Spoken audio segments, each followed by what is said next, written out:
So now everyone is on the mute mode. The panelists can unmute themselves. The questions will be invited in the chat box. We'll record the meeting and put it up for later view. So let me again welcome you 122nd time to this Thursday Musings episode. Today, a very important topic. A professional from another stream discussing about autism in preschoolers, how improving the communication can help improve the behavior. So next slide, please. I'm handing over the session to Professor Dr. Tufan Pati sir. Sir is from Cuttack, very well known for his organizational skills. He's been very busy nowadays, but still able to guide us, find time for us. Sir, I'm handing the session to you. Over to you, sir. Thank you, Dr. Lim. Welcome to the 122nd episode of Thursday Musings. Welcome the faculties, chairpersons, and the speaker, Chandrima Manocha, faculty Dr. Santosha, and Sambhu Prasad. Next slide, please. In our team, we have got Dr. Amrit Patjoshi from Bhubaneswar. He is Professor of Psychiatry, and he is the Direct Council member of IPS. He is very much well known and quite vibrant in IPS. And next, we have also got Dr. Arlim Siddiqui from Lucknow, who is also Professor of Psychiatry in Niras Lucknow Medical College, and he is the honorary treasurer of IPS. And he had been a Direct Council member. He is equally vibrant and the indispensable part of Thursday Musings, both of them are. Now, next slide, please. I have the honor to introduce Chairperson Dr. Sambhu Prasad from Patna. He is Associate Professor of Psychiatry in AIMS Patna. He did MD from Delhi AIMS and DM in Addiction Psychiatry from PGI Chandigarh.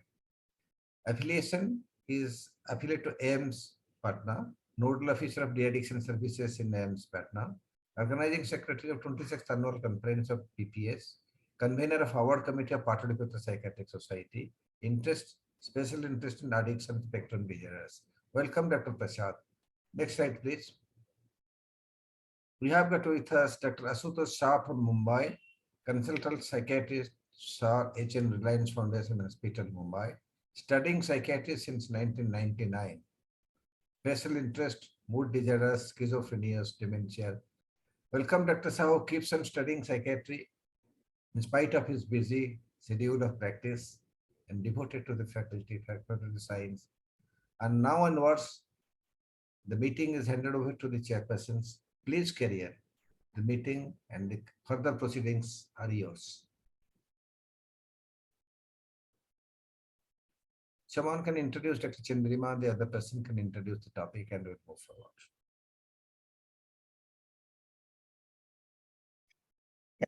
So it's my pleasure to introduce the speaker for today, which is going to be Ms. Chandrima Manocha. And she has done her bachelor's in speech and language from Manipal University and then a master's from US. She was associated with the center in US for almost close to a decade, 6 years, but almost a decade as a lead speech therapist. And currently she is practicing in the city of Kolkata. And she has many accolades to her credit, which you can see on the screen. And we'll be most pleased to have an insight into a hitherto unknown territory. So before I hand over to you, Ms. Manocha, Dr. Sambhu Prasad, would you like to have a few words from your side?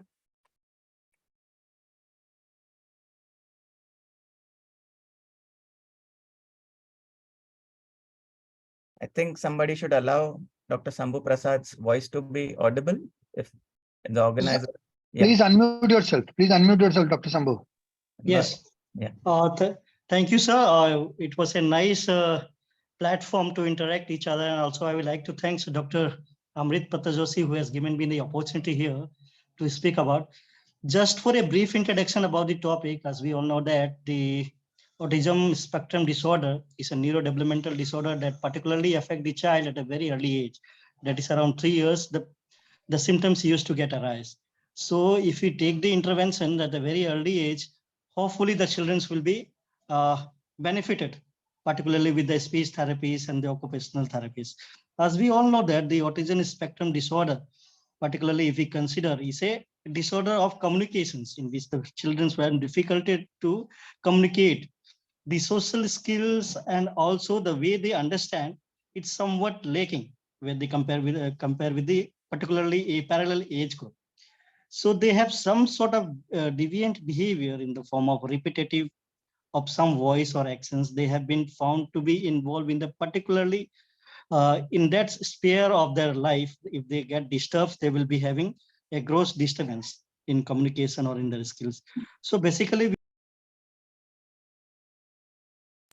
children and our the speakers will be enlightening us in the seminar in the session progress, how we can able to identify and deal with that conditions. So that would be a brief things from my side. I think I will be handovering to the speaker for further progression. Floor is all yours, Ms. Manocha, please. Okay, good evening. I'll just share the screen. Thank you.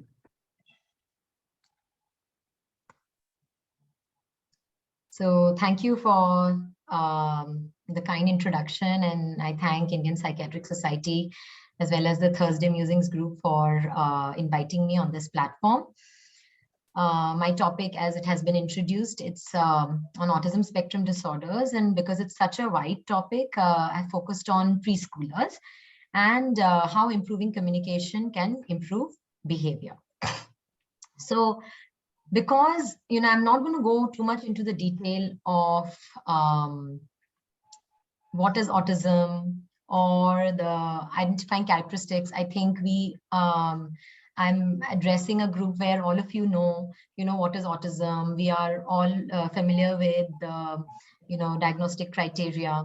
So, I really wanted to focus on, what happens, how when a parent comes to us and gets referred, what are the steps we take and what are the things we really focus on with preschoolers? Because again, it's so wide, I cannot just focus on, yes. So focus on the entire spectrum and, so just the preschoolers today. So definitely, what comes with preschoolers is early identification, and following that, early intervention, right? So early identification and early intervention, again, the criteria, is all, nowadays it can be diagnosed as early as 18 months of age. But because of the awareness, sometimes it gets delayed to even 3 years. But why is early identification, early intervention? Why do we, keep talking about this?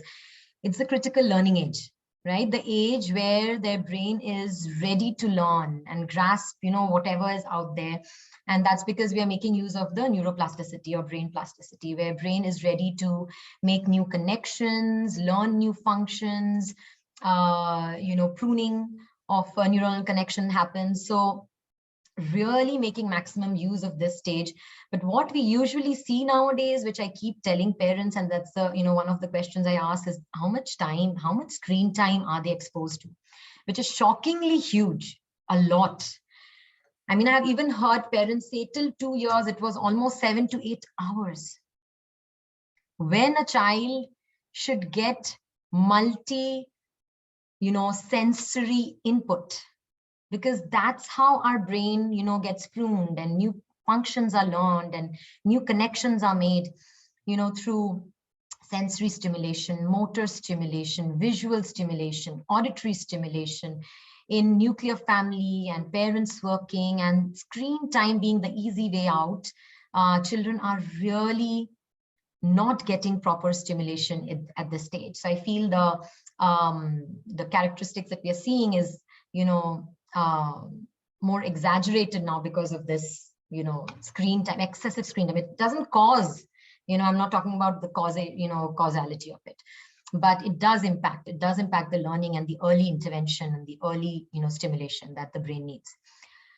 So with that, when a child is first referred to us, the first question parents ask is, when will my child learn to talk? Right? So I'll just remove this. When will my child learn to talk? So I tell them, yes, when you come to a speech therapist, and as parents, it's a valid question, right? Because when they think of speech therapists, when they think of speech and language, just basic understanding is talking. They are not aware of what goes behind the whole speech language development, because we all take it for granted. You know how speech develops. It's not just opening your mouth and talking. So it becomes our responsibility to kind of explain parents, sit down, counsel. My assessment session is followed by counseling, really explaining them what is it and how it develops.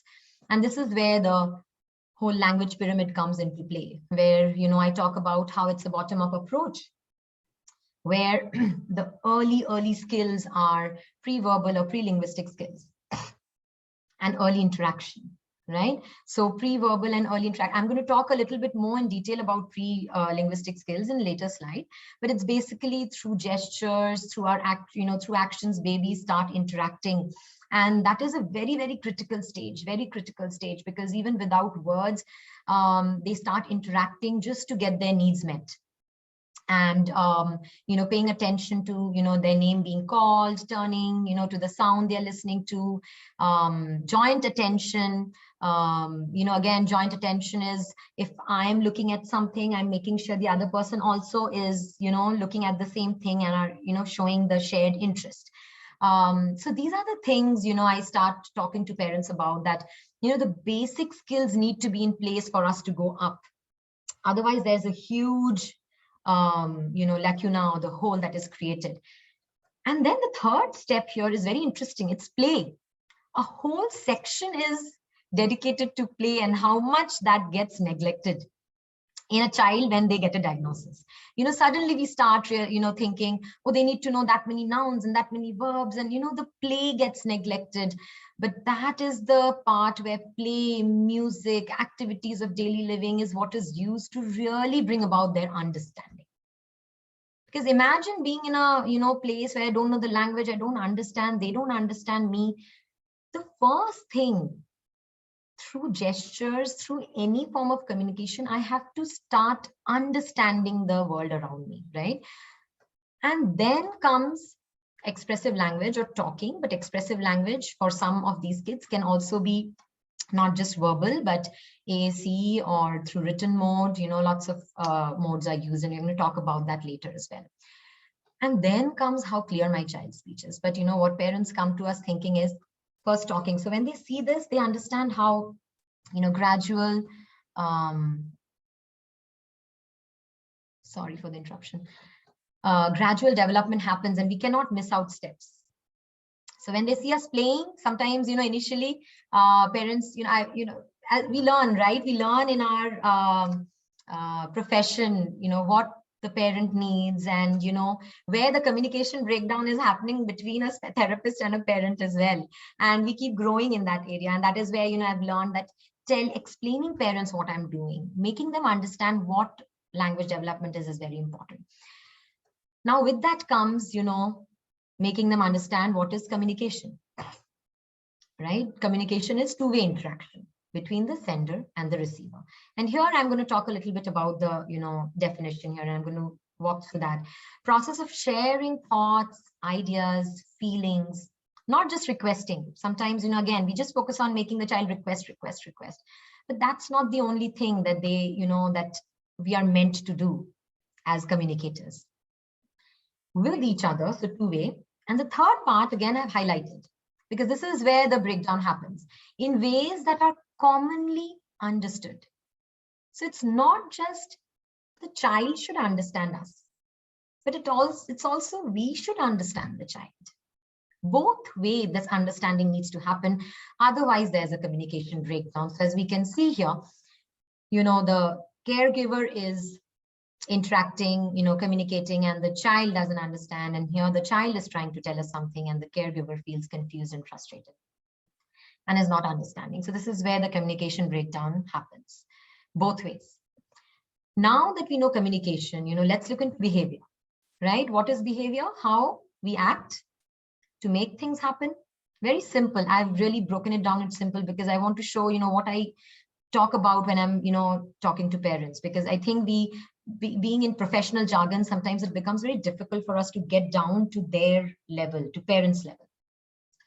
So to make things happen, to change things, right? We all use our communication for this and to keep it same. So it's basically how we are responding, in terms of what is happening around us, right? So what is behavior? Communication, right? So that's why it's become so important to understand their behavior. Now, now that we know, what is behavior, what is communication, we know that for behavior, our first thing is observation. Although we have heard about the ABCs, the antecedent, behavior, and consequence, it's more of a, special educators' role in training parents how to really go about documenting the ABCs.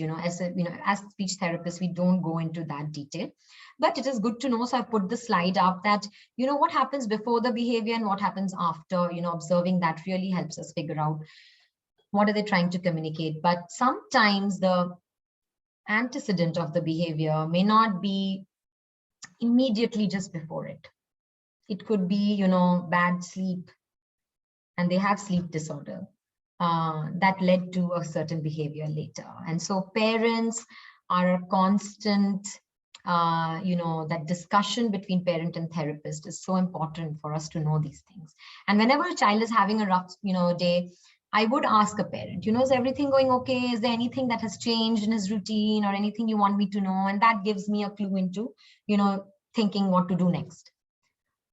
But as a, from SLP's perspective, what are the behaviors that we usually observe in preschoolers in terms of the communication breakdown that is happening? Them throwing toys, how he's crying, pulling the caregiver, trying to express something, closing ears, getting overwhelmed, lying down on the floor, having a tantrum, rolling, lots of stimming. Again, it's not an exhaustive list, but the common ones that we see, and there are some more unique to each child. Spinning and hand flapping, lining of toys, rocking, pacing up and down, moving in a certain pattern. So lots of these behaviors we observe in preschoolers.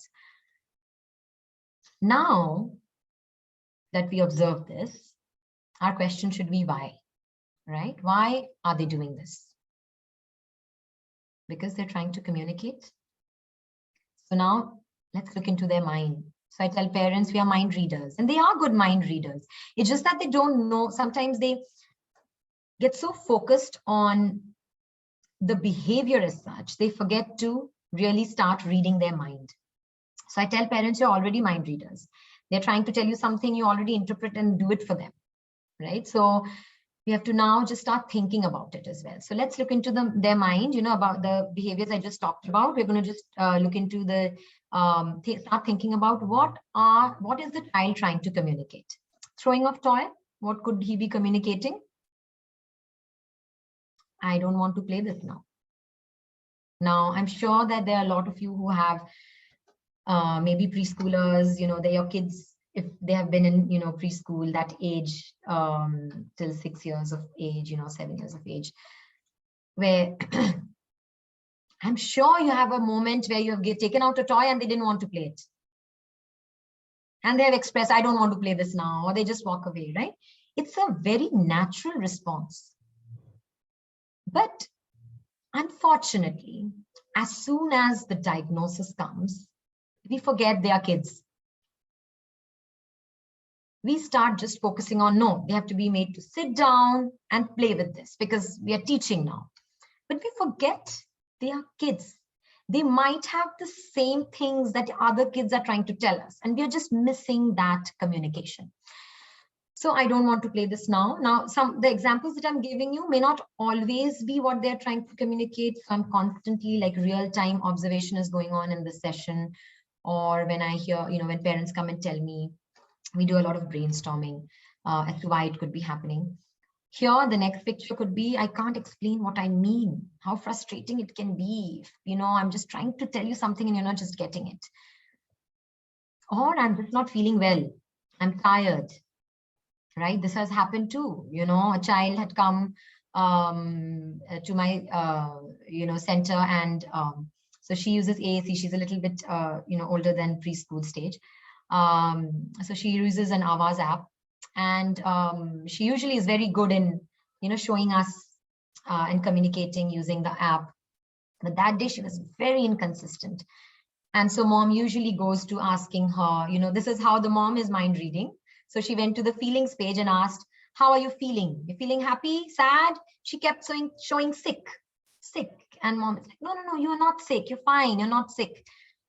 And we kept having a session, some sessions are like that, where, even with our children, right? It can happen with your child, any neurotypical child, that someday that you're taking out whatever you're wanting to interact with them, they're just having a rough day. So this mom, I get a message from her that night that we went back home and suddenly all her fingers turned red and it swelled up. And so it could be that she had an insect bite and she was feeling it. And so she wasn't. So see how, sometimes we just miss out on their communicative intent. And imagine the child not having a way to communicate because she has huge motor coordination issues, and talking is difficult for her, but through her app she uses, Avaz, she does beautifully. Covering ears, very, very, seen very often, overwhelmed, sensory overstimulated, or they are not well attired again. Again, OTs, collaborating with other professionals is very important here, because OTs then give us an insight into why are they overwhelmed, hypersensitivity to different sensory stimulus. Now, when I was working in US, with a multidisciplinary team, that really taught me a lot, because I was able to know their hypo and hypersensitivities and incorporate it in my session. So maybe he doesn't like too much sound, so you have to talk a little bit, softer voice. Even excitement you cannot show by screaming, or the visual sensitivity. So a lot of things we take into consideration when we are working with them, if we know the child's hypo or hypersensitivity. Spinning and hand flapping, again, these spinning usually, increases, parents have said, and we have observed, if they're scared, if they're in a new place, new person. I always tell parents in assessment, parents sometimes, worry that, oh, he does it at home, he's not showing them. I don't expect a preschooler with autism walking into my session and suddenly responding to a new place, new person, and my observation and my report is based on what I have observed. It can't be. Can't be for these children. You have to do ongoing observation. Lying down on the floor, moving away, as you can see, has moved away from whatever he was doing. It could be too difficult. My goal is too high, or the parent's goal is too high. It could be he just doesn't want to at that point of time. Pacing up and down, again, a lot of parents say, they are walking back and, up and down in the session the first day, and they say, he's not, he doesn't know what to expect. So, that's why he does that. And, it's totally, the parent here is mind reading. And I say, yes, he's communicating and you're understanding. So that these are the, and it could also, it's not all are not challenging behavior. Sometimes every behavior we start, if we create that panic, parents will panic. So even hand flapping when they're very excited, parents start panicking. No, I have to stop it. But no, sometimes these happy moments, they have their way of expressing. We have to let them. That is their way of expressing, but yes, again, there are certain, as they grow, we teach them through social stories or pictures, where it can be done, where it cannot be done, and those social, etiquettes.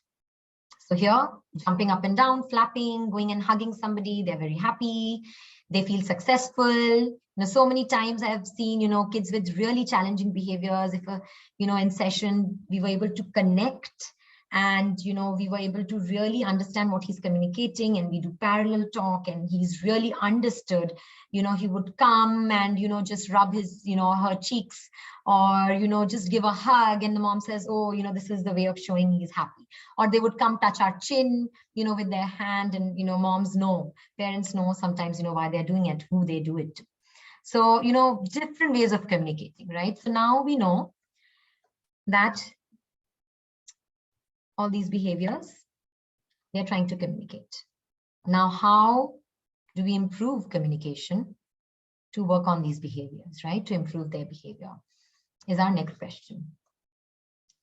So usually what happens, before I go on to the next slide, when a child comes in, I want you to think, this is a child with autism spectrum disorder, a preschooler, so consider the age into factor. Do I just start having him point to things, start following my direction, start taking out toys? No, today he has to sit down and start stacking the rings with me, and he has to complete all the 6 rings, and tell parent no, otherwise you have to make him sit down. Is it going to work? I'm talking about the first session. Probably it is not, right? He's going to just get a fear, or more stimming will be seen. So what is the first thing we have to do? We have to connect. We have to connect with the child. Only then the child will be able to, start wanting to communicate. Now, how do we connect? It's such an abstract term, but it's so meaningful for that child. And I'll tell you also something that I learned from an OT, what you call it, right? I'm doing it as a speech therapist, and how we learn from our professional. I'm going to share that after this. How do we connect? By getting face to face with the child, not just into his face. But if he's on the floor, I'm on the floor. My goal is not table time right away. And we follow their interests. So I'm going to start talking about these points, taking a child in mind. Okay, so this child had come, has great interest, and interest is a very important question I ask in all assessment. What is your child interested in?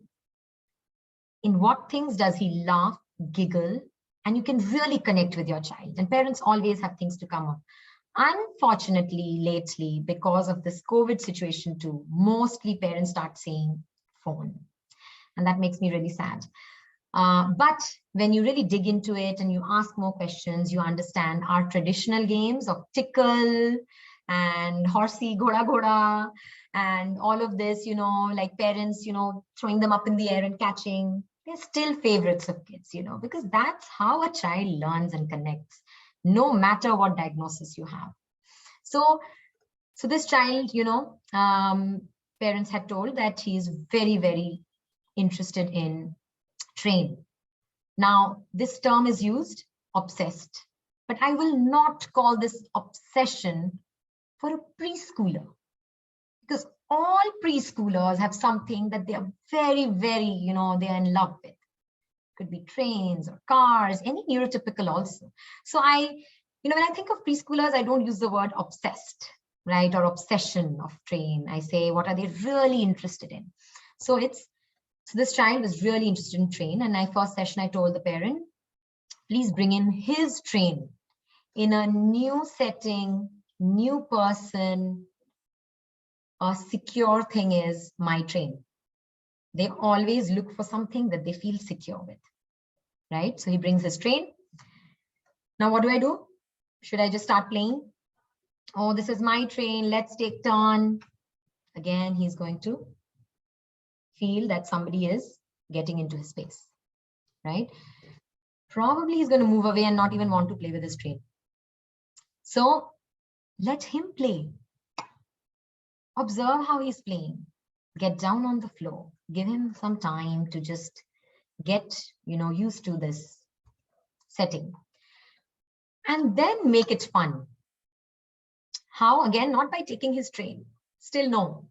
Any preschooler, again, stranger anxiety is there. I think, please correct me if, here, because I'm speaking to all psychiatrists and, maybe some other professionals, but, at this stage, stranger anxiety is there.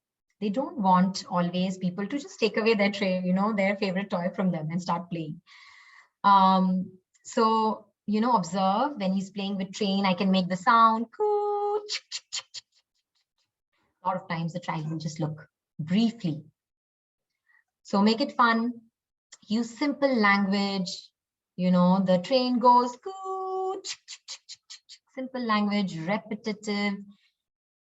And now I'm going to talk about the whole succession, what happens not over one session, but slowly I can, in another session, I can have my train and I'm playing parallel play, right? And I am making sound and he would go. Briefly, they start observing. Then you can play your way and, tell parents, how they're seeing. So this is how we connect. And, again, I cannot say third session, fourth session. It's so difficult. You really have to know when they are starting to feel comfortable. So then what do? Then we have just one train and I do quick turn takings, in a playful way. Oh, let me try. Go, and quickly give it back to him. And he slowly knows, oh, turn taking is fun. It's not just taken away from me. So this is how we create opportunities for them to connect with us. And then slowly, this child is now mainstream. So, slowly just when they feel, so when, I very recently I got to know from an occupational therapist that this is called, you are helping them sensory regulate themselves. And then anything can go in, or they would want to communicate with me, right? Otherwise, who would? If I'm scared of somebody, I will not communicate, even now. So this is all, that's, the psychology, human brain connects this way. So connect, right? Now we have connected. Now what about it?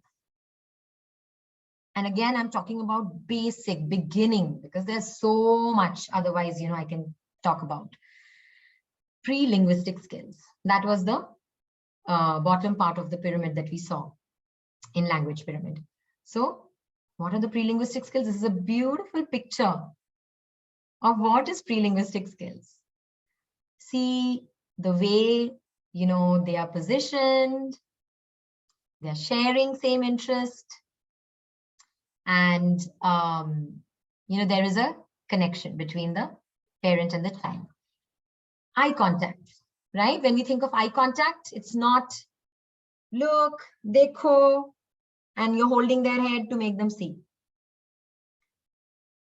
It's, again, following their interest, getting to their eye level, and so that we're able to build the eye contact. The moment you're doing something fun, something interesting, they look. Sometimes you imitate their, they're jumping, you start jumping with them. They again, there's that look in their eyes that they're connecting with you. So, and it's true, it really, really happens if we are able to go this way. Joint attention, right? What is joint attention? This, again, picture shows joint attention. Maybe the child's interest is books, and a lot of preschoolers come to me and the parent says she loves books, and so I take out books and read it wherever they're comfortable, right? It's not that table chair, again, preschoolers, they love to, cuddle up with you in bed and, read a book, or sometimes they're just at the window, sill, and they are reading books with you. They have their own comfort zones, why not them? Why not these children? We cannot, just because they got a diagnosis, we cannot forget their children. We have to, these are all the ways children connect. And, before I move on to the next, one interesting thing, when my daughters were growing up, they are now 9 and 6. When they were growing up in, in the preschool stage, I kept observing how my family and my relatives interacted with them. And I realized all these things are followed very automatically because they get the response back, right? They get a reciprocal communication from them. Just because children with ASD cannot do reciprocal communication, parents stop doing it. So it's like just for parents to just relearn what is natural. So joint attention, there's beautiful joint attention here. Again, you'll follow the interest, there's joint attention. Turn taking, here again, I'll give an example, turn taking can be I'm turning a page and she's turning a page. So, simple turn taking of back and forth, throwing ball, or like the train example I gave you, he's, playing with train and I'm taking a quick turn. All these are simple turn taking, which is building foundation for communication and conversation. Our conversation is also turn taking, right? If we meet a person who just keeps talking and doesn't let me talk, then probably, there's not good communication happening and we'll get bored very soon. Babbling, again, initial play, when they start enjoying, there's a lot of vocalization happening. So that is great. Vocalization, word approximation start when they are starting to, pre-linguistic skills are worked on. Anticipation. Such a big word, but we always do it with our kids. What is it? Simple example, tickle. How do we go? We go tickle, tickle, tickle. And the child, that child all, starts giggling. Right? They anticipate now this is going to start. Or the very popular traditional, play that we do. I don't know. I know it in Bengali, Dudhi Bhaddi. and then the cat comes, and tickles you.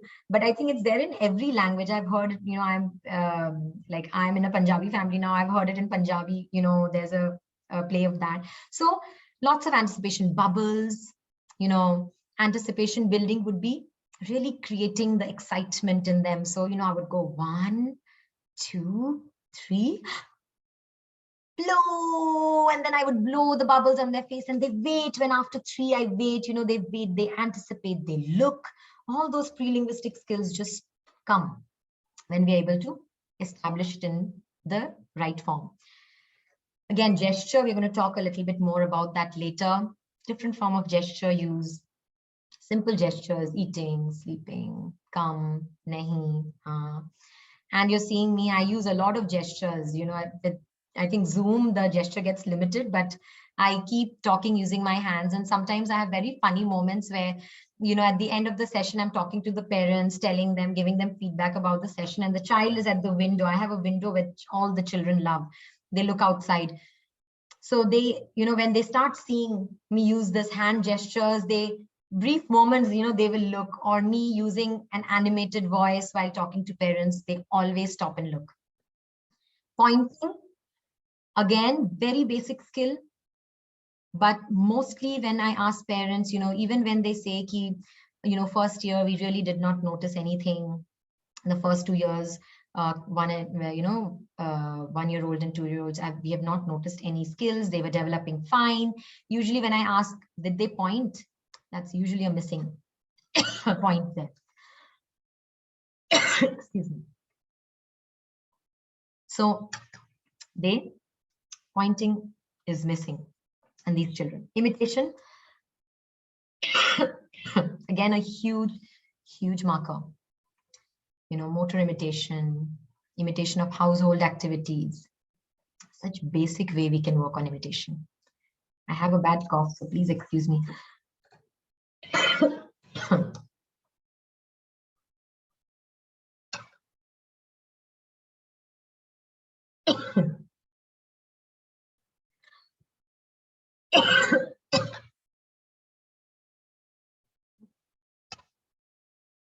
Now that we know what to target, how are they going to communicate with us? What are the different things we're going to teach them? It's total communication. We cannot do say, speak. That's not going to work. Behaviors, we're going to see it increases. So total communication, initially it is went through their behaviors, they're communicating. We speak for them. Parallel talk, it's called. Very, very important, strategy that we use. Other than that, teaching simple gestures and body language. Through their body language, we know that they're not feeling well, they're tired. Pictures, we do use, again, I'm going to talk about these. But these are all, so we use total communication so that they start expressing in some way or the other. A lot of parents have said, they have reported back within a month that, now their behaviors have come down, they're being able to communicate, they are initiating these basic communication skills. Gestures, signs, body language, everything goes hand in hand. As simple as this might seem, give, come, sleep, for us, it's so easy. But now a big area of research is their motor, kids with ASD, their motor coordination deficit, motor apraxia, right? Is very, very huge now. And it's so difficult for those kids who have motor, coordination difficulties. Something like this the other day, and I was just kind of focusing on give, for us, it's just this, for them it is, they have to lift their body, their hands up, maintain it at a middle posture, middle part of our body, and being able to maintain this posture, and then curling their fingers. It's a tough thing. Sometimes they miss the gauging of where their hand should be. They're not able to just curl it. They're just doing like this. They're not being able to maintain the posture. Sometimes a high is, they start with this, then it's this. They're not able to know that hands go up, then rotates, then does this. This is tough for them. Even being able to do this is a great achievement, and they feel very successful when they're able to do that. Pictures.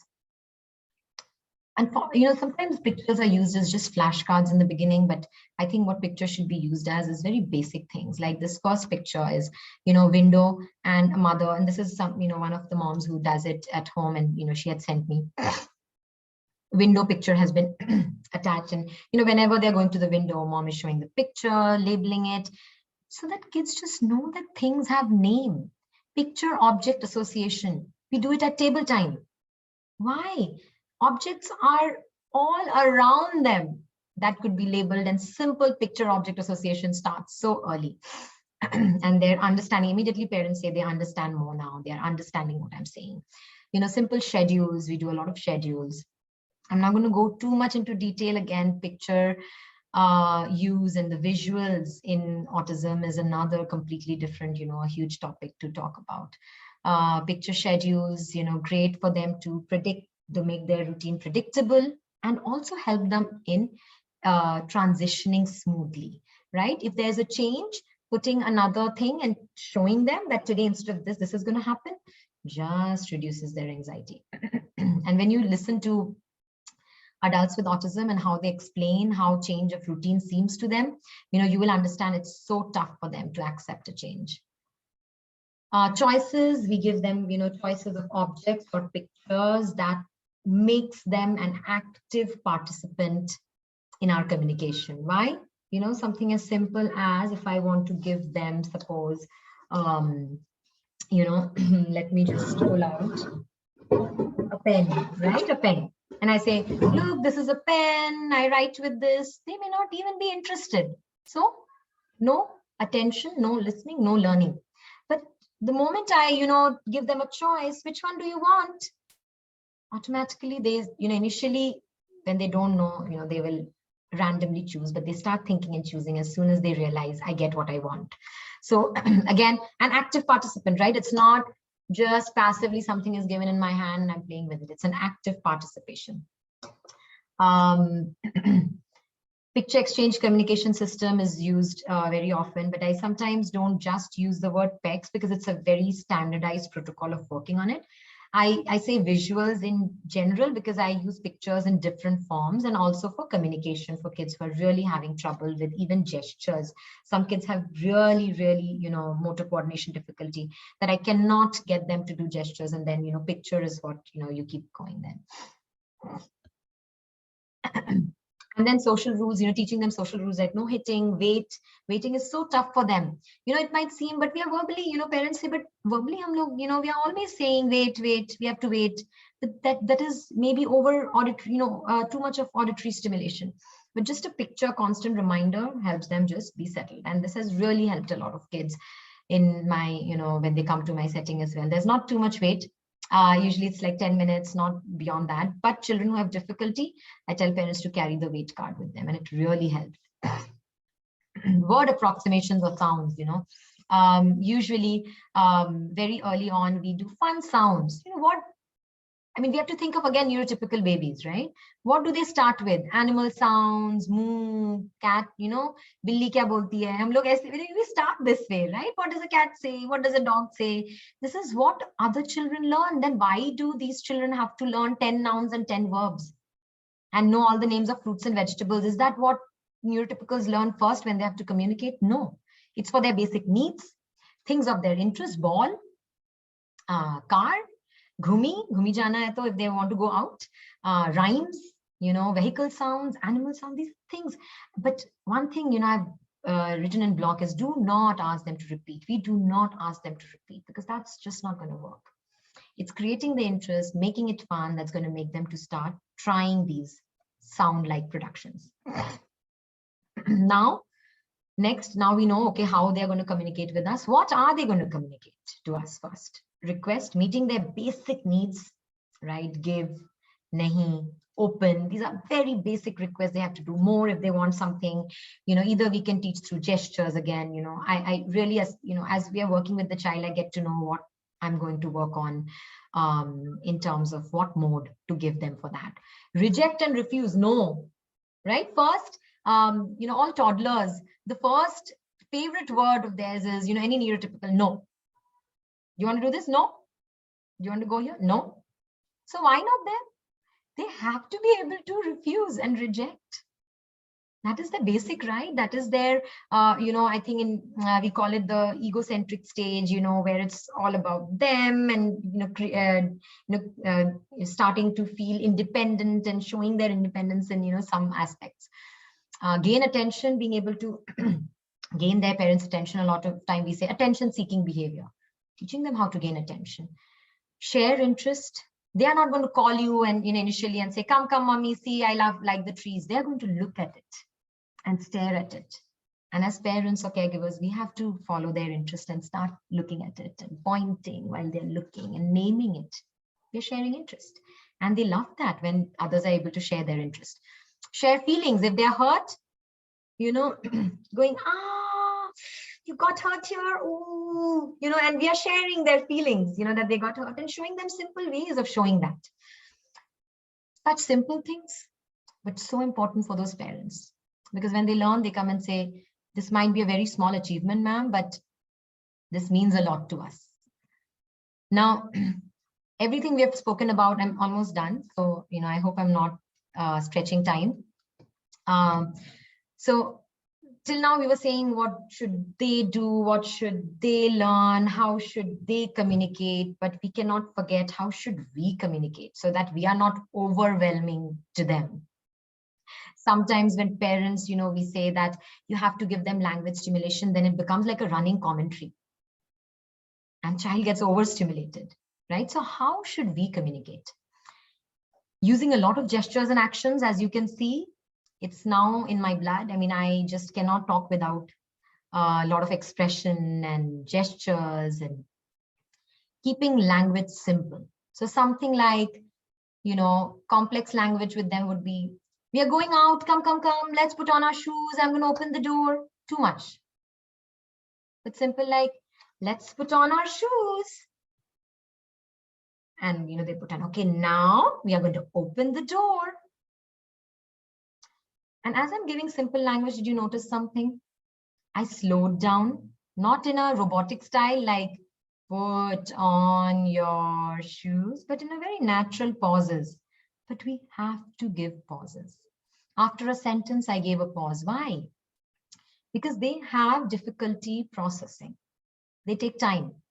Now, what happens when parents give instruction or something? Put on your shoes. And they're looking here and there. Put on your shoes. Rahul, put on your shoes. Put on your shoes. And it's auditory bombardment. Too much layering of input that they're not being able to process the language. They're getting overwhelmed and we see a tantrum. So, and also parallel talk, right? So parallel talk is what they are doing, what I am doing, what is going to happen. By slowing down and giving pauses, we are saying in simple language, but this is very, very important. Parallel talk really helps them understand better. Helps them to learn language, helps them to understand how words combine. It's throughout. We have to continue, for a long time, the parallel talk. So basically, I'll give an example. So if the child is putting on shoes, we say, oh, suppose his name is Anand. Anand is wearing shoes. Something like that, so it's parallel talk. Or if they're looking at the tree and my mom knows they, love looking at tree, you go and go, trees, you like to look at trees. Something like that. Get to their eye level. I show parents how to get to their eye level, but not into their face. Repeat the words you want them to, learn or want them to understand in a fun way, in various activities, sometimes an up, suppose the word up, right? Or open can be done in so many different ways. They're going to the door, we say open. They're trying to open a bottle, we say open. Open window, we say open. With a song, we go open, shut, and open, shut. And so, we show parents how this can be just generalized and keep it fun. Lot of energy is needed, a lot of animation, and, parents need to put that in these preschool years. So, as we can see, improving communication does improve behavior. These children start becoming calmer when they know what to predict. They are able to really, start learning, they start wanting to communicate, they pull the parents to that, activity, what they want to do, parents start saying. So it definitely improves behavior. And the picture that shows gears, it's, the professionals, how we have to all work together and coordinate. It's not just a, one person job. It's the OTs and the special educators and the psychiatrists, psychologists all together that, we can give them a holistic growth and development. So with that, I finish my presentation. Thank you.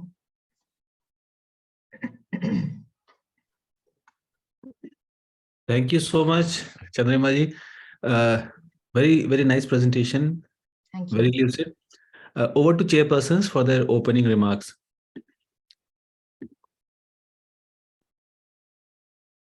So it was very, very interesting. Thank you, Ms. Manocha.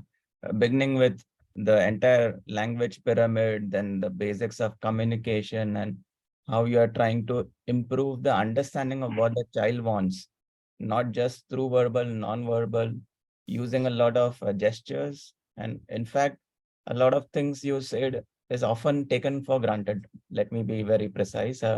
It's often taken for granted. And I could feel that there's an impact in your own communication style as a speaker. It makes it easy for us to engage.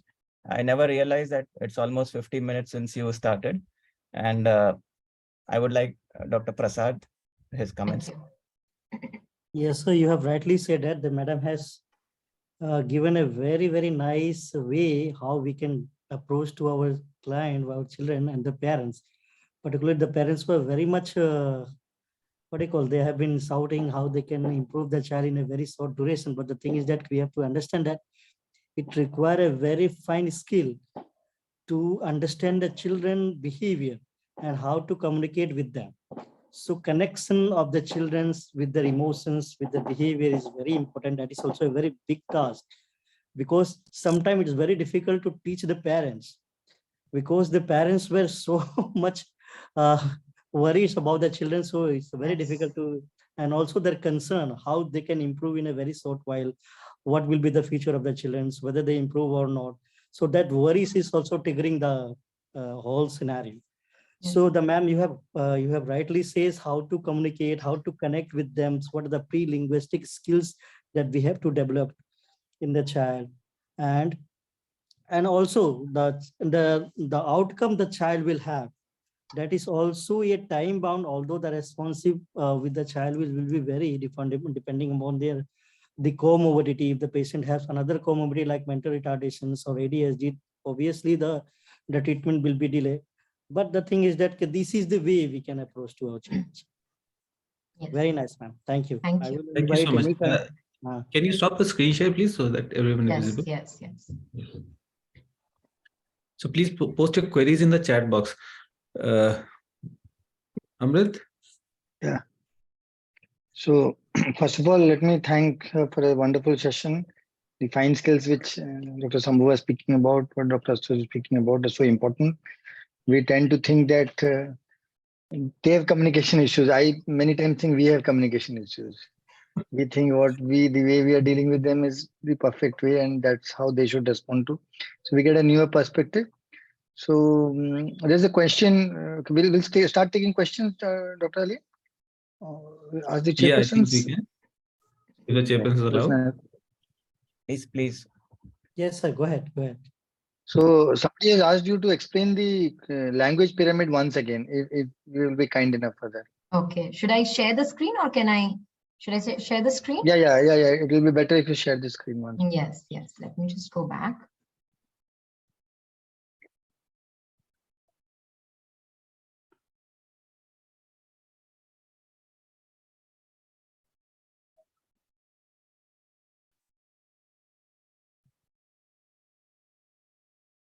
Sorry, I should have just gone to the direct slide. Didn't realize it was that way back.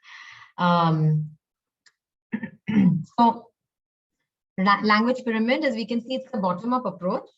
So, imagine a pyramid. Can it be standing on its tip? No, it's more stable on the base. So we're really talking about the foundation skills, right? Pre-verbal and early interaction. Now that I have talked about the pre-linguistic skill, I think this part is very clear. that, the pre-linguistic skill, gestures, eye contact, like, think of a little baby, how they start, when they want the milk bottle, they go, and they look at mom, again, look at the bottle, right? So, they're pointing, they're building joint attention, gestures, so early interaction starts, even before the child knows how to speak. Attention and listening is again joint attention, like we talked about, responding to name call, sustained attention, being able to stay on a task, listening, to what is being said, listening and understanding, right? Things have name, like I said. And the play part is, I explained how, at this, through children learn through play. And I would, I know it's not in my, strength, but I wish I can add in play, music and activities of daily living. So these three things really help the child start understanding. That is the next level.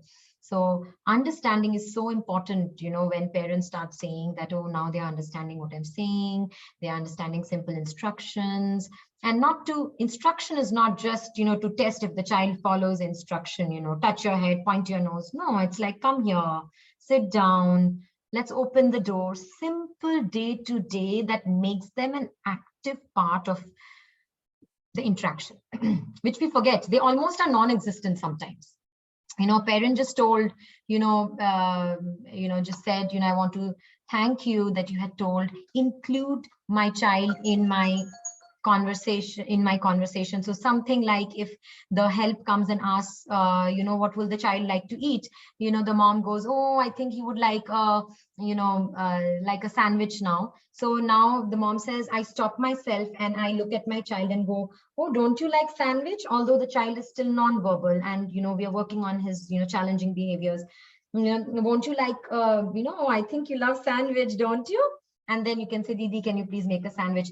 That itself, the mom says, just makes them so connected, feel their worth, and, develop their self-esteem that I am something. So even that understanding of what the person is talking and all is so, so important. And then comes expressive language, which in children with ASD, it could be talking, it could be, a lot of children are doing now, ASC as well as written mode or typing mode. And it's amazing, even spelling out. It's amazing what they tell us. If I may give an example, or am I stretching the answer too long? You can let me know. Can I give an example at this point? Sure. Okay. So again, this child, not a preschooler, because, spelling and that kind of communication comes at a later stage. But he, the mom was talking about during COVID time that very, not smiling much lately, not wanting to interact. And, from my past interaction, I know that, he is a big fan of music and Arijit Singh music. And I said, oh, maybe he has not heard Arijit Singh for quite a while. And he started smiling. And mom said, actually, yes, he has, he hasn't. And then, we started talking about, all of us feel down at some point or the other, and we do our happy things. What are our happy things? We listen to music, we go out for a walk. And I asked him to list happy things through spelling. So speaking is quite tough for her. So through spelling. And this child just listed almost 11 or 12 things of, what are the happy things he likes to do. And after that, I kept asking, do you have any more? Do you have any more? And at the end, like we type in Hindi, in English, we are typing, but we are saying it in Hindi. So he told me in Bengali, pore bolbo, means I'll tell you later. And he actually spelled that. So it's amazing, what sometimes expressive language through other modes can also do. And then the speech sound, that is the clarity of speech. So I hope that answers, clears the pyramids question. Sure. Thank you. We can take this. Can you tell me what are the very general questions? What are the areas a speech therapist covers? We are mostly psychiatrists here. So how does speech therapy and psychiatry areas of overlap? How can we seek help from you? In what sort of disorders? So I think, the main thing is, again, early identification. If it is done, early referral and early intervention begins. As speech therapist, again, I talked about the very basic, how we begin with pre-linguistic skills, and then it comes to, we work on their receptive, their expressive, their play. Along with that, even I think the cognitive domain a little bit that matches along with play, right? Cognitive domain will be if we are working on stacking, suppose not working on stacking of rings, but if a child likes stacking of rings, it just doesn't stacking. It's understanding size, what goes first, what goes, at the end, even spatial, distance gauging, like how much, you've seen toddlers, we have seen toddlers do, or babies do, they try to put the ring and it goes here, and then it goes there, and then finally they figure out it has to go in. So all these development starts very early. So I feel more, I would have to be frank with psychiatrists. I think the overlap is where, the early diagnosis, early identification, and the proper referral. Because a lot of times I've heard, they being referred to OTs so that they're ready to sit, and then they have to be referred to speech therapists, which I feel, is absolutely, that is not the, we should, it starts parallelly. All these therapies start parallelly, because again, we saw how communication starts so early, not when the child starts sitting. So I think this is where we overlap. And our role just, then keeps growing as the child keeps growing. So from receptive, expressive to higher level language, their social skills. So it's varied. Even feeding, OTs and speech both work on their feeding skills and oromotor skills, so. Yeah. Okay. And what are the major places of training where speech therapists are trained, and what are the courses that are run? So you mean where we are placed in terms of our work settings? No. Training. Where is the training done? Oh, so it starts after class 12. So there are, communication sciences and disorders or speech and language courses that are there in colleges with allied health. So it's an allied health, and it's a full graduation course with 4 years, and then, masters. In India, the requirement is only bachelor's, and then you can start practicing. But then nowadays, a lot of speech therapists are going for masters as well as PhD. But it's there as a separate, professional training and a graduation course. And it should be RCI registered? Absolutely. All these go through proper RCI check. Where, there are some of our, seniors and who are involved with their RCI team, who go to these colleges and make sure that they are all RCI, they're following the protocol. Okay. Thank you, Amrit. Amrit, you're mute. So we will take some questions, Alim. There's some good questions in that. Sure. I think. So thank you, madam. I have 2 questions. Hiral Katodia has asked, is there any source for parents to get information regarding interventions ACD in a simple language, ASD, suppose for the language and all, and any specific intervention for echolalia? It's a special place for parents to get information. Sometimes internet can get too overwhelming, especially when a child has just got diagnosed and the parent is starting to look at it. It can be overwhelming with all the different therapies that are available now. So, really referring them to online becomes tough. But yeah, there is, the National Institute of Health. Their information will be good, as well as then each speech therapist have their own websites that they refer to, Any app, handouts that they give to parents. Any app, I have to say that apps are still, I am not using apps in a very huge way.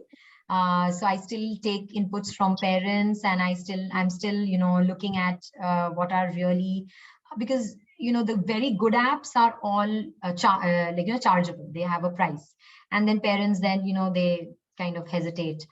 But otherwise, there are lots of apps, visual apps to make their schedule online and carry it along in their phone. So there are a lot of apps for autism that is there, but I'm still looking out for, like a good list to share with everybody. So I'm sorry, I'll not be able to.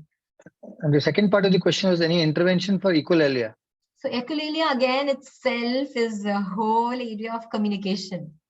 So, previously it was thought echolalia, you have to stop echolalia, but echolalia is a form of communication. If again, I compare with, not compare, but I look at neurotypicals, how they develop language through imitation. So I'm sure all of you have seen toddlers who go, whatever they hear in their surrounding, they keep saying those, right? But that echolalia stage is very short duration and they quickly move on to spontaneous language.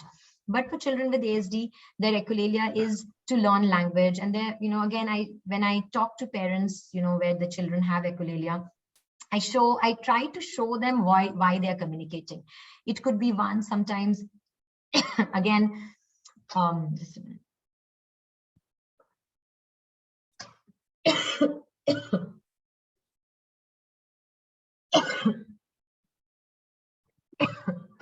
Alim will take few more questions only. Yeah? She's not well, so Sure. let's not. Sometimes they are processing what has been told, so they repeat and are able to answer. Sometimes when they don't understand a form of question, suppose they don't understand where questions. Whenever you ask, where is this? They will say, where is your shoe? So they'll repeat the question because they don't understand. So once we work on that, they start understanding, the echolalia might be seen in some other place. So it is basically either they don't understand, so they're repeating, or they have understood that they need to communicate, but they don't know what to say in that situation, so they repeat what you say. Or it's sometimes to replay it in their head and execute what has been told. So lots of reasons, and so we have to see what this echolalia includes. Sometimes I tell parents, they have learned a new word, they've liked it. So, there's this kid who comes who loves the march past that is happening in school. So she'll come in and she start doing march, march, march, march, march, march, march. And that's a delayed echolalia. But I tell parents we can add meaning to it. And I say, okay, let's all march. You teach us how to march. And then she smiles, she looks at you. Till then she's totally disconnected. And then she goes, march, march, march. And I say, march, march, march. And I'm imitating her and she's enjoying. And that's one thing she looks forward to in the session, teaching me how to march. So delayed echolalia and immediate echolalia, this is how we try to interpret. Okay. Question from the chat box. Is there any role of facial muscle exercise or oral stimulation?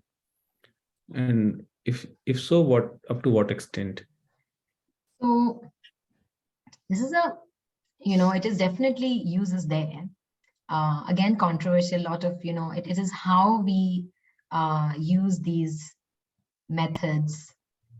Either it's to reduce sensory, tactile sensitivity, then you're giving a facial massage is okay. But it's not, one size fits all kind of a thing. So it's not all these exercise fits all, but now, a lot of places they start using that way. That is where it's not effective.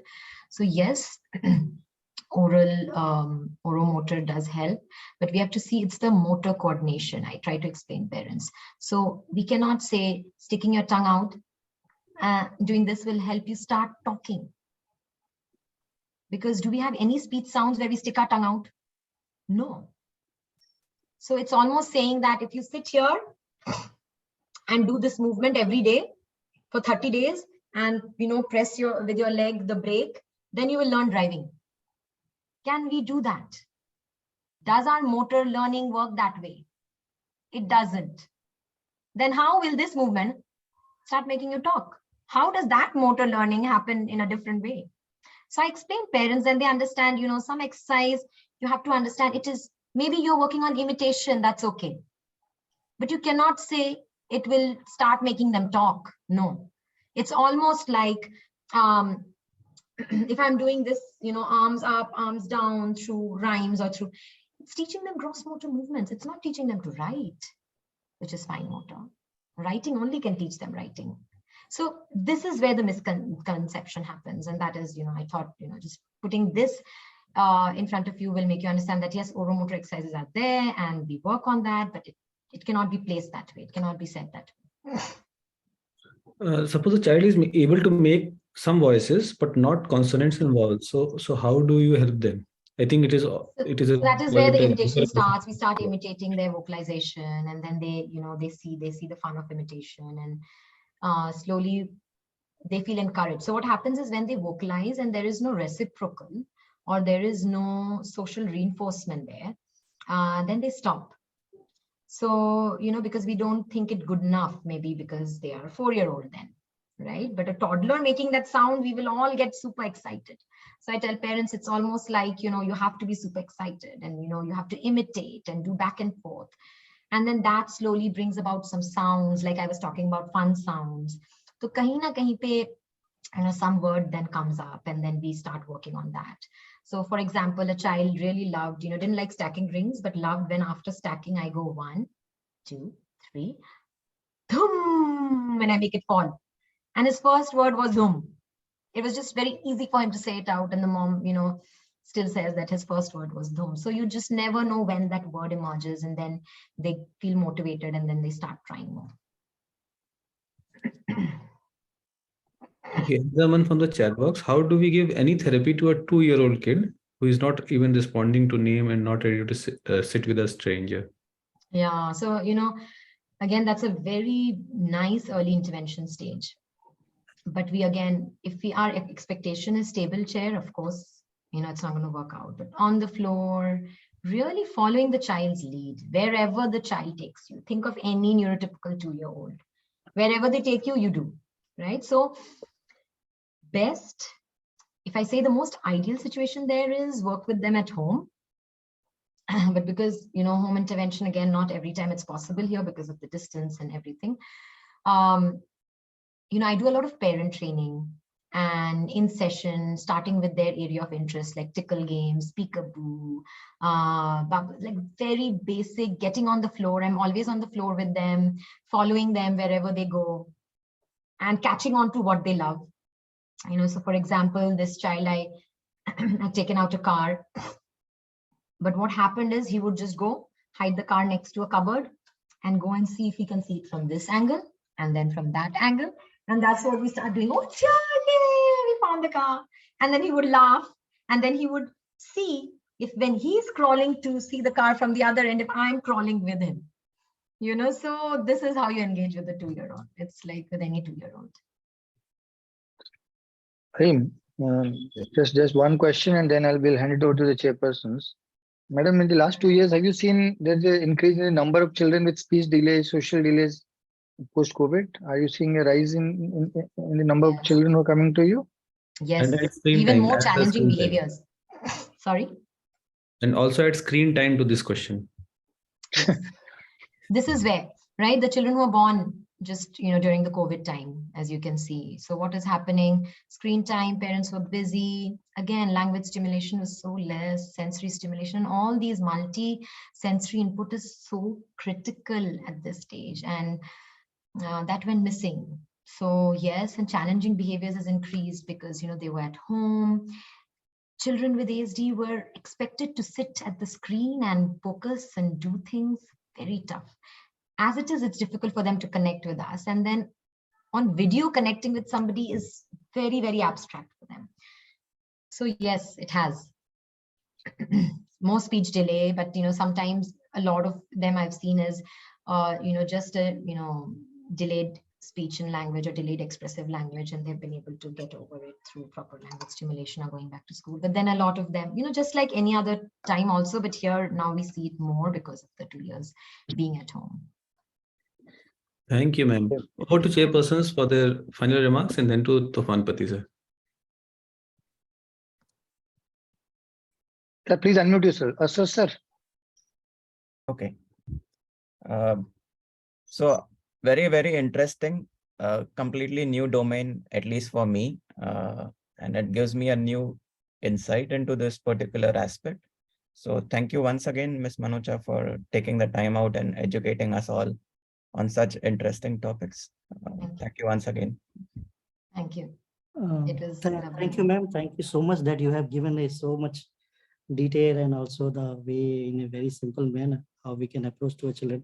But one thing I want to add that some of the children are very much they have acquired some skill in a particular area, if we consider, they are very much fine in music or sometime drawing or some specific art.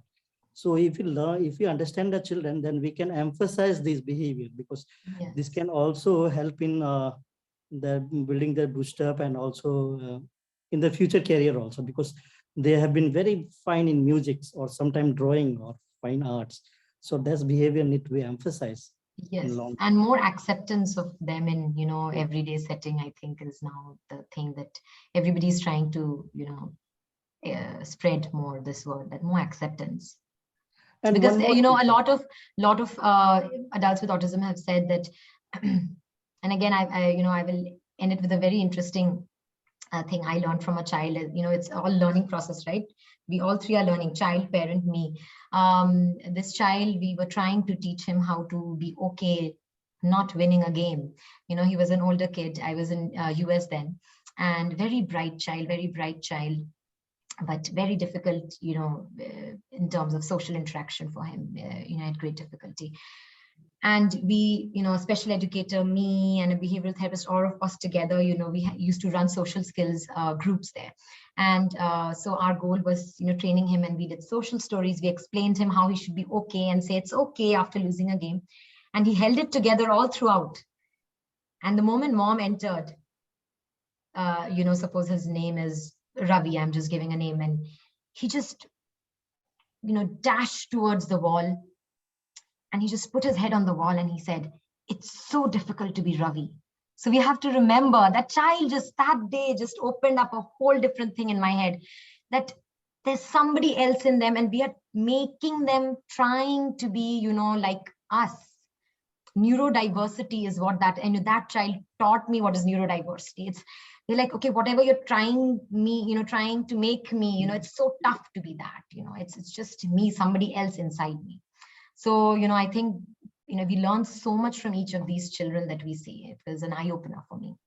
So yes, acceptance and neurodiversity is, definitely another thing. Thank you, ma'am. Tufan sir. Thank you, Chandrika, for an excellent talk. And there is a bottom line to it. Let me admit, at least most of the psychiatrists I know or of my age, we rarely refer cases to speech therapist unless it is essential. Let us admit it. We do refer, I refer. But it has to be appreciated that speech therapist can become a team member in treating a child when it is ASD, or even when it is another child case, suppose of Myanmar, having language problem, having communication problem. The issues are the same, be it ASD or mental retardation. The issue is the same. It is a problem of communication and language. So one has to take help of, it has a teamwork, of which a speech therapist can be a very important part. Welcome to our team. Thank you. Thank you. Thank you, sir. Amrit. Yeah. At the outset, let me thank Chandrima madam. I called her up at evening 8 o'clock in the night. Our speaker had backed out because of health reasons. But anyway, she was in my radar. In the Calcutta conference, I got a lot of good reviews about her. And I thought I'll bring her up. But so suddenly I will bring her up. That was not expected. But she agreed within, she was not well. And she agreed within 20, yesterday night she agreed, and today she's presenting. And she did a wonderful job. Thank you so much for coming at such a short notice. We had to change the speaker at the last minute because of some health reasons. This happens, and then we have so many good people to fill up one person's shoe. So thank you, Dr. Shambhu and Dr. Astos. They've been wonderful. Thank you, Alim, for listening to me and allowing a little out of the beat topic. We at the musings, we get a lot of flack for getting such topics into the curriculum or into the webinars, and we are never apologetic about it. We stand for the stance we take, and I think this was a learning experience for many of us. Yes. The same thing, how it can be spoken in a different way, the way you can give your body language, how you can play with a child, the different perspective. And then what we're trying to achieve in a child is also important. The goal posts have to be different from what we have been thinking it is. So thank you, Musings team. We had more than 230, 240 attendance today. And it's really good. On a winter December evening, that's a great gathering. Thank you to all of us, you who follow us. Madam, we'll call you again with another topic. Thank you. Actually, Amrit, Thank you for A having lot of me. appreciations from everywhere. Thank Yeah, you. Yeah, Salim yeah. bolo. Yeah, appreciation in the chat box and demand for you to come back in the chat box is already there. So if you go to the Thank chat. you. Thank you. My pleasure. Thank you so much. Good night, madam. Good night.